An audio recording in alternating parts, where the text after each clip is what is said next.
Hi, this is Bob Dunn and Mario Nardone. This will be the first quarter of 2022 investment commentary. This is where we review what has transpired over the past 3 months, give you a little more color than just the statistical information, maybe a little backdrop and background of what's transpired, but none of it is intended to be sensationalized. It's just a pure look at what has transpired and some of the impacts. On that note, when we do our outreach to you, we're seeing how these impact to you personally in your financial plan. And if you have any questions or like things addressed for yourself, please feel free to reach out to us. So that's it for my little intro. Mario, why don't you get us started here and tell us a little about what happened over this past quarter? Wow, a lot has happened, right? First, the big story, the humanitarian crisis in Ukraine certainly hangs over a lot of this, and we're going to touch on some of its impact. But with that as the backdrop, we hope, none of you are personally impacted by that situation, and we hope there's a quick resolution from a humanitarian standpoint and also its impact on the economy.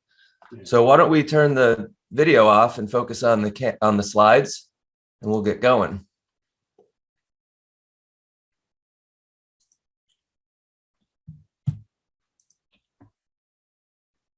So as you know, if you've tuned into these presentations before, we generally like to take a well-balanced approach, so we don't approach the conversation too optimistically or too pessimistically. So we list them out on the left side of the screen. We see some positive signals. In particular, we see economic indicators at stable or improving levels. We see unemployment, which I just read is the lowest it's been in roughly 50 years. And despite having a little bit of a pullback in our bond portfolios, the going forward silver lining is that there's now more income to be gained from our fixed income investments. On the flip side, the reasons for a little bit more concern, we see inflation well above the Fed's 2% target. We see rising interest rates starting to materialize, and as I just mentioned, that has a negative impact on bond investments. But then the big outstanding question from an economic standpoint here in the US is whether or not the Fed is responding too slowly to the uptick in inflation, or importantly, whether they're going to have to slam on the brakes, leading potentially to a recessionary environment. We're talking about that in a second. So the point of this slide is that there is just a tremendous amount of uncertainty about what's going to happen going forward. Essentially, the economy has a possibility of going in three separate paths, and then there's a wild card that maybe there's a path we hadn't even thought of. So the concerns on the page are both on the left and the right, that the Fed's response could potentially lead to a recession, which is, as it says there, economic growth and inflation both decline. On the flip side of the page, you have stagflation, where you have inflation high while growth declines. And neither one of those is a great scenario. What we're hoping for is the Fed to orchestrate what they call a soft landing, which is to slow down growth, but not stop it entirely, but also reduce inflation. You see that this chart was put together by a bond manager called Novi, and you see their odds of each of those scenarios at the bottom of each column. But the most important one to me is the number at the very bottom, where they assign a 30% chance that none of the other three scenarios actually happen. They call it unknown unknowns. Basically means anything can happen. And by the way, as Bob always likes to point out, we don't invest according to any predictions or expectations anyway. It's something we need to pay attention to and make sure that, as he said, each of your portfolios are positioned appropriately for all various potential outcomes, and also making sure that you're comfortable with how you're positioned from a risk standpoint. Yeah. We talked about economic activity, picking up. This slide shows us that if you look at the far left, we're looking at the pre-pandemic measures for various types of consumer activity, namely travel activity. And now we're seeing that each of these different types of economic data are getting very close to or above those pre-pandemic levels from 2019.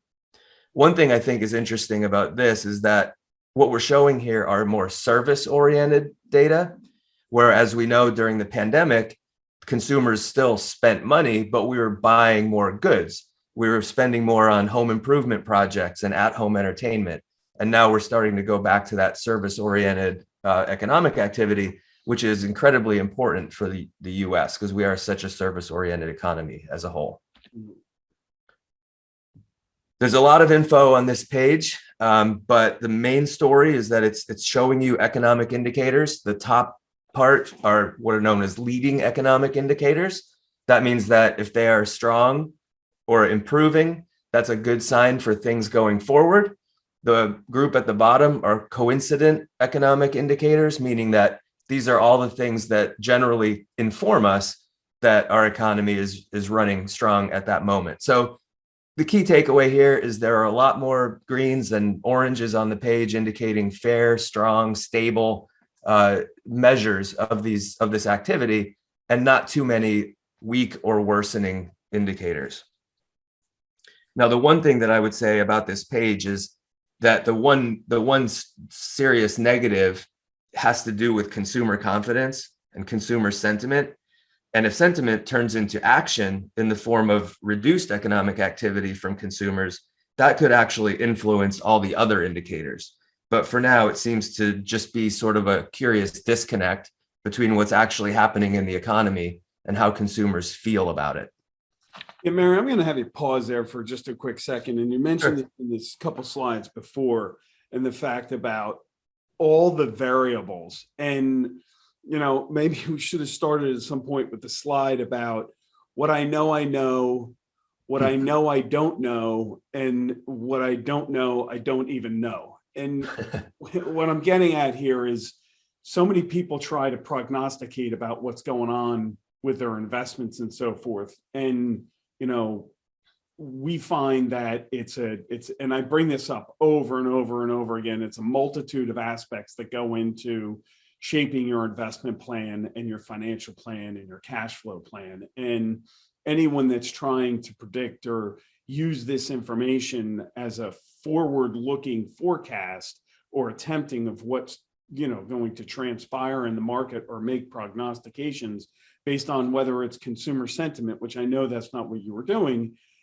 it's likely a losing battle on a consistent basis. So I just like, that's like our, whether that's our disclaimer or whatever, please don't take this as information on how to invest going forward. It's information to let you know we're on top of what's going on here, and just keeping abreast of what's transpiring, but sticking to fundamental principles for investing. Yeah, absolutely. Yep. This is meant to just reinforce that we're on top of it. We're aware of what's happening, not that we're going to shake up portfolios based on any of this data. Yeah. So the last page showed economic indicators and activity for the US, and the slide you're looking at here is really meant to take a more global view. So rather than focusing on any one pinpoint of data, if you look thematically, basically at the far left of the page, you look at the Great Recession, where all the economies of the world were essentially in the red, right? Meaning that there was an economic contraction in a coordinated fashion around the globe. Then we've had different periods of time since then, but as you can see, when the pandemic started, you see another line of orange and red, which basically indicates that the economy sort of shut down across the board, which we know that it did. But now, as you move towards the far right, we started to see a lot of greens, right?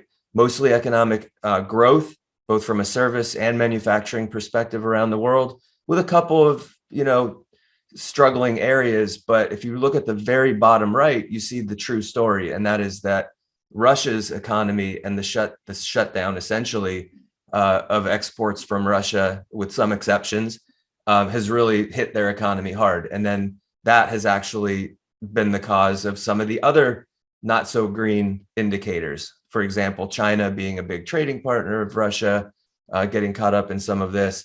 And towards the top of the page, you see that row labeled EM, that stands for emerging markets, which we'll talk about in a bit about how the Ukraine situation is affecting commodities. And that tends to have a a bigger impact on developing nations. Just a picture of what's going on in the world. So inflation, which we already mentioned in the very beginning of the conversation, is really the big story. The lines that you see on the page represent inflation rates going all the way back to 1972. And you can see from the early 90s until very recently, this slide has been kind of boring. Inflation has been very tame. It's been under its long-term average. It's been right around the Fed's 2% target. But when you look to the far right of the page, we see that the pandemic essentially kicked off an uptick. And now with the rapidly rising energy costs, essentially the price of oil and gas because of the Ukraine and Russia situation, you can see that these energy prices are, pardon the pun, adding fuel to the fire. If you look at the inset under the February 22 column, you see that energy inflation, or the cost of energy, has gone up 26% year over year. And that has had a huge influence over that blue number, the current headline consumer price index of 7.9%. And don't worry, we're not done with inflation talk. So this is a really great slide that JP Morgan put together. Essentially, it breaks down different components of inflation that might be stickier versus the word the Fed taught us all a couple of years ago, that being transitory, which also means temporary. But so this slide is pretty cool. If you look at the far right, you see the categories that JP Morgan denotes as sticky, and then others that are more transitory. So for instance, we see energy in that transitory category, right? If new energy comes online, new sources of oil, alternate sources of energy, then that part of inflation would come back down. We expect car prices to moderate once that microchip shortage is resolved. But unfortunately, if you look at the bottom categories, there are actually some pretty important categories that they're denoting as sticky. And if you look at that group, you could see that just from March of last year till February of this year, that group has accounted for it's changed from accounting for 1% of inflation to closer to 4%. So if housing, restaurants, and whatever else is in that other category does remain sticky, then that puts inflation at a floor of around 4%. So it will be interesting to see how that plays out. And again, whether the Fed can get us out of this, or whether or not they even have the tools to do so.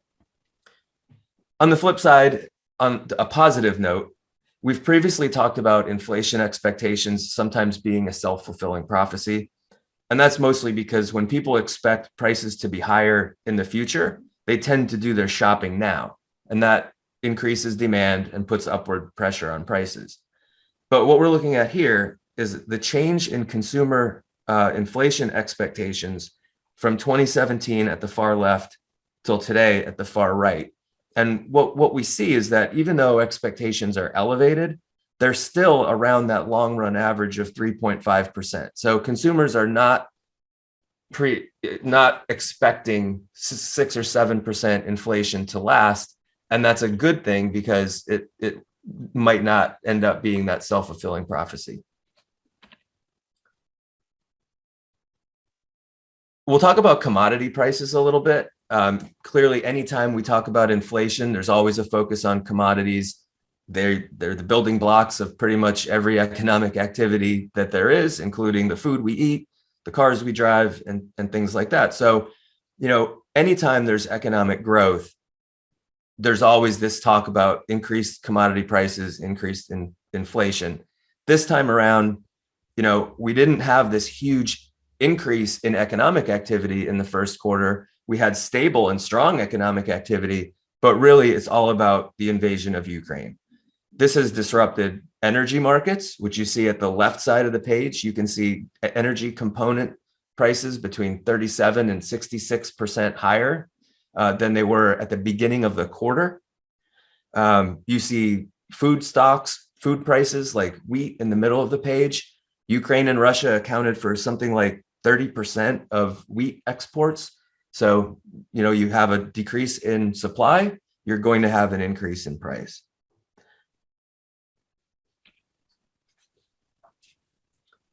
And now we'll turn to some of the performance of our portfolio components. No surprise here. If you look at all these categories, these are all different parts of the bond market. But if you look at the far right and see the only positive on the page comes from the 12-month return of inflation protected securities. So when we talk about inflation picking up, that tends to be a negative for bond investments. Another word for it is fixed income investments. And that stands to reason, right? If you're getting 3% return on your bond and inflation is running at 6 or 7%, that bond isn't going to look that attractive. Same with rising interest rates. If the Fed is going to keep raising rates, then today's bond yields don't look that attractive. That tends to put downward pressure on prices. So across the board, all bonds are impacted by those factors, but inflation protected securities, also known as TIPS, have an inflation adjustment baked into it. So when inflation goes up, their price appreciates based on that as well.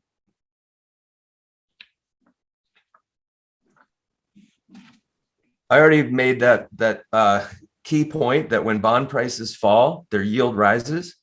And that's really just because the yield calculation is a function of the bond coupon divided by its price.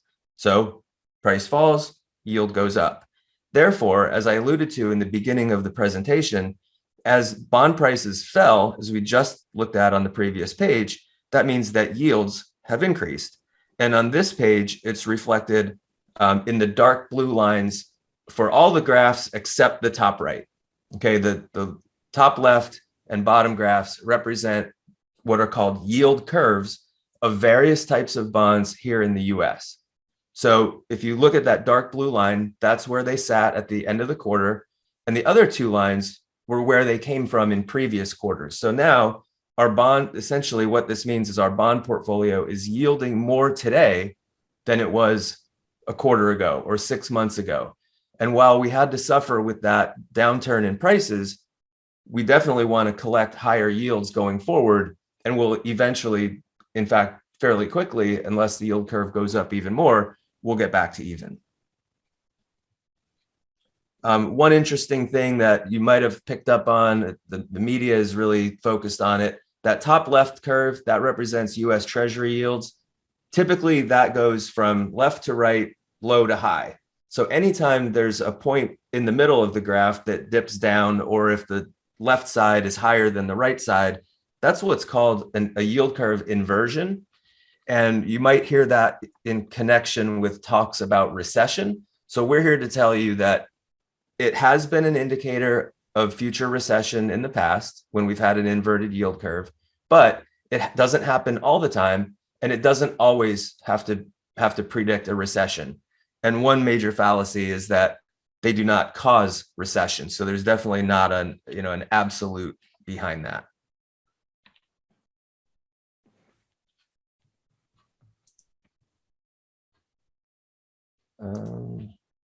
Okay. All right. So we talked about, the first quarter being bad for bond investments. Well, if you want to know just how bad it is, this chart will tell us. And what it tells you with that red highlight in the middle is that the first quarter of this year was the third worst quarter for broad bond investments, represented by the Bloomberg Aggregate Bond Index. And another thing to think about is that the two worst quarters, the ones to the left of the page, were both occurred in 1980, when inflation was in the teens, unemployment was over 6%, definitely a different environment than we have today. The other interesting thing is that despite 1980 and 81 being 3 out of the 5 periods on the page, the bond market finished both years in the black. So even though they had bad quarters, it doesn't necessarily mean you're going to end up with poor returns from bonds. And this is a good opportunity, Bob, and feel free to chime in here, that some people might wonder, why do we even hold bonds? Why aren't bonds supposed to be the safe part of the portfolio? Why did they go down when stocks went down in the first quarter? And what we're here to say is what happened in the first quarter was not a flight from risk. When investors run from stocks because of stock market risk or economic risks materializing, that tends to be the type of period where investors flock to bonds. This time, the risk materialized in the bond market with rising rates and inflation, and that actually had spillover effects into the stock market. So bonds didn't necessarily protect us in the first quarter, but we would not have expected it to. And we do think that if there is a pullback from risk in the future, we still want to have those bonds in the portfolio. Yeah, one thing I'll add here real quick is that, here you're looking at a slide. This is the third worst quarter in history, and it's down 5.9%. I get the perspective that, there a lot of people may expect this opposite effect, stocks down, bonds up. And that's not always a perfect correlation or negative correlation that you can tend to see. But in this case, if this is one of the worst scenarios that you can be exposed to, and it's down 6%, I think there's some relief that should be expected associated with the fact that it pretty much preserves the principle of your investment. And this is one of the worst scenarios you could be looking at. Right. And on top of that, this represents the aggregate, right? Yes. And we know that our portfolios are positioned even more conservatively than the ag. So maybe an exaggerated number, but still serves to tell the story, I think. Yep, exactly. Okay, talked about yield curve inversion. And so typically when we hear that, we think in economic terms, but I thought this was a great slide that Avantis investors put together in case you're wondering whether yield curve inversion could tell us something about the future expected return from stocks. And what this slide says is, where you see that arrow, everywhere to the left of that line was a period of time when there was a yield curve inversion, and every dot on the chart represents the next 6 months return of the S&P 500, or no, I'm sorry, the crisp US total stock market index. Same type result as the S&P 500. And what you could see is that in the bottom left quartile, that was a period of time when there was negative returns after an inversion. In the top left quartile of the page, there were positive returns, in some cases better than 40% after a yield curve inversion. So essentially what we're here to say is that the historic history of yield curve inversions do not tell us anything about the future for stocks.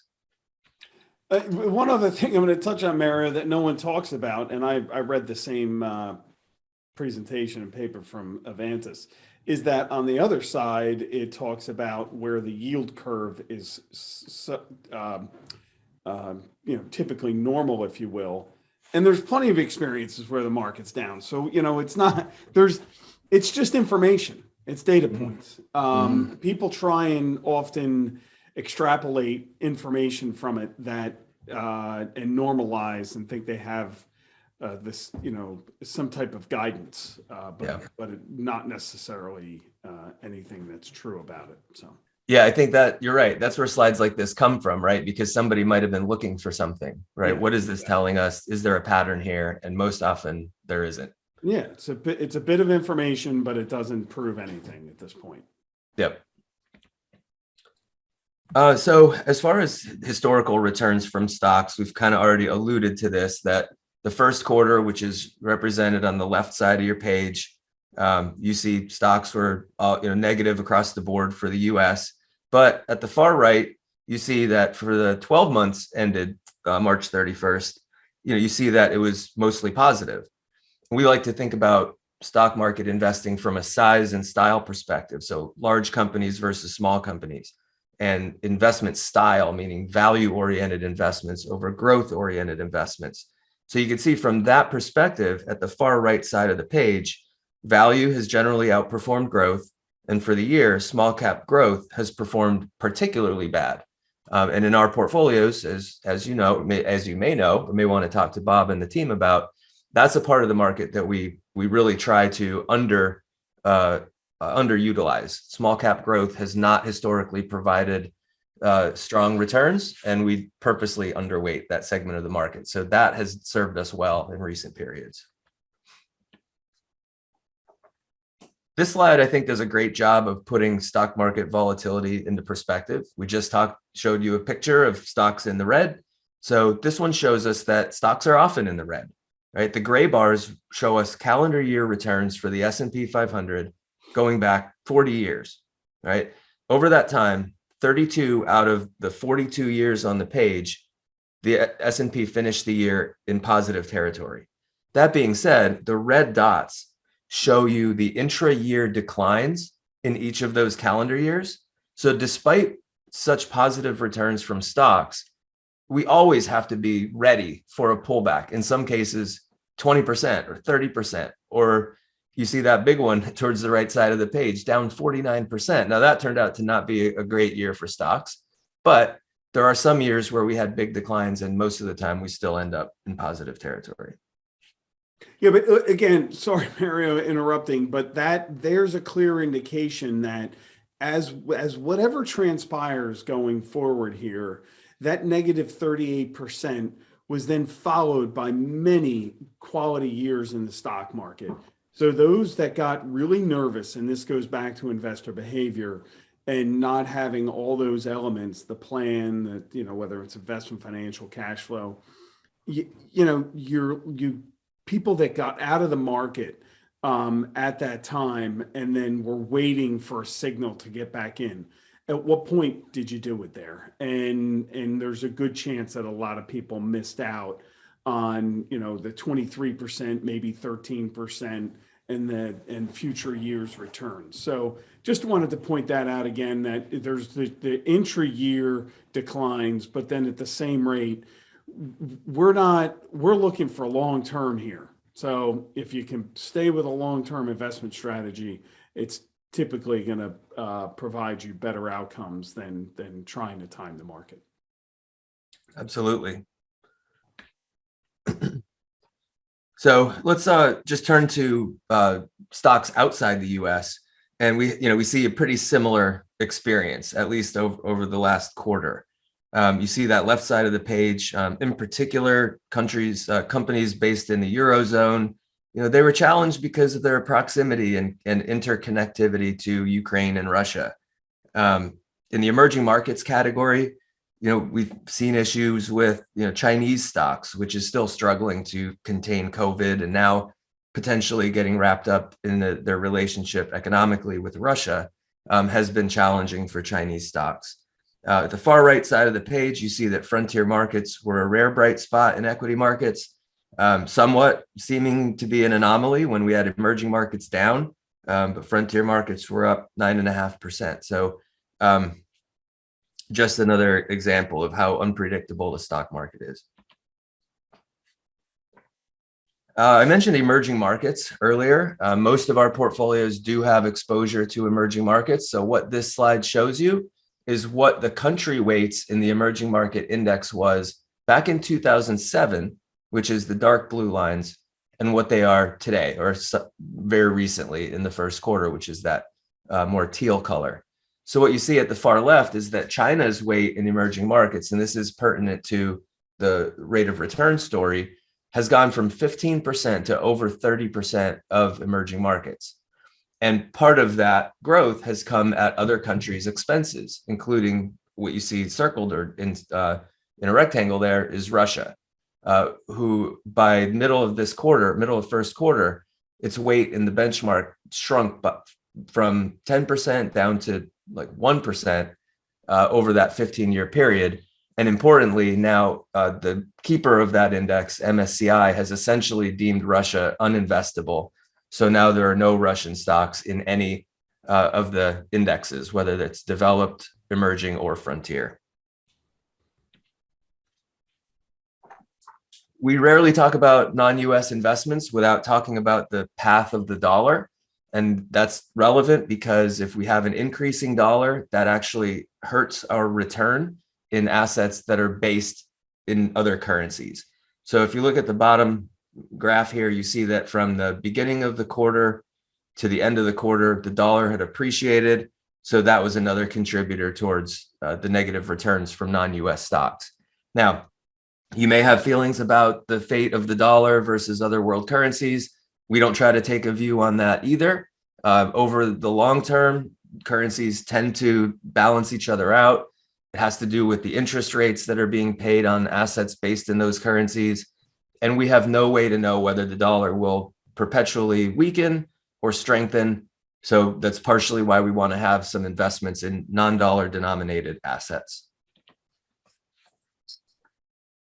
And I can't believe we made it to slide 20 before talking about crypto or anything else in this new era of investment fads. But what we have shown here has to do with NFTs, or also called non-fungible tokens, which are those, digital property that you can buy the rights to, and people are paying insane amounts of money for, digital images of cats and all kinds of crazy stuff. But you could see here that during the first quarter, the level of interest in NFTs, which is measured by an internet search count, has gone from its peak of January of this year, which they index to the number 100, has fallen by almost 70%. So for every 100 searches that was happening on January 16th, there's now only 32. You can look at the dates, but that coincides with, right before the Ukraine situation. And what tends to happen with investment fads, and we've seen this many times before, is that when people are making money on their investments, they feel good about the way things are going, they're more inclined or more apt to start looking at fads and be a little bit more cavalier about what they're putting their money into. But as soon as risk starts materializing, that interest drops. So that's one of the reasons why we'll talk about it if people are interested in crypto and NFTs. But it's one of the reasons why we tend to not choose to speculate in those kinds of areas. And that wraps up the prepared remarks. But I think it'd be appropriate to close, once again with a reminder. This slide is really meant to help keep our focus on what matters and focus on what we could control. And while they all are always relevant, I think maybe the second bullet point is most relevant. Bob already mentioned that we really are here to concentrate on your long-term goals and objectives. We talk about what happened over the course of a quarter just to gain and help create understanding about economics and how it weaves in with our investments. But it's really always about our long-term goals and objectives. Turn it back to you, Bob, to close us out. Can we just hit one more slide? There we go. Yeah, Mario, thank you again for, taking the important points, over this past quarter and, addressing some of the dynamics that are taking place in the market. There's so much information, and trying to figure out what's top of mind and important really takes a lot of weeding down. And so hopefully we get some people to listen through to this point and watch what you've put your hard effort and time into. But again, like you mentioned there at the very end, it is paramount that let me just stop this sharing the disclosure at this point. It's paramount that everyone just stay in their seats, try not to turn on the news and believe that what you're reading or listening to is, prognostication of the future. Remember, the stock market goes up about 67% of the time. We're a resilient bunch. We typically, find new and, ingenious ways to continue to expand the economy and grow. So there's going to be bumps in the road along the way. And that's where there's opportunities to diversify and rebalance and, raise cash or whatever needs to happen, but not necessarily change your overall investment philosophy based on what's occurring in the markets. So that's it.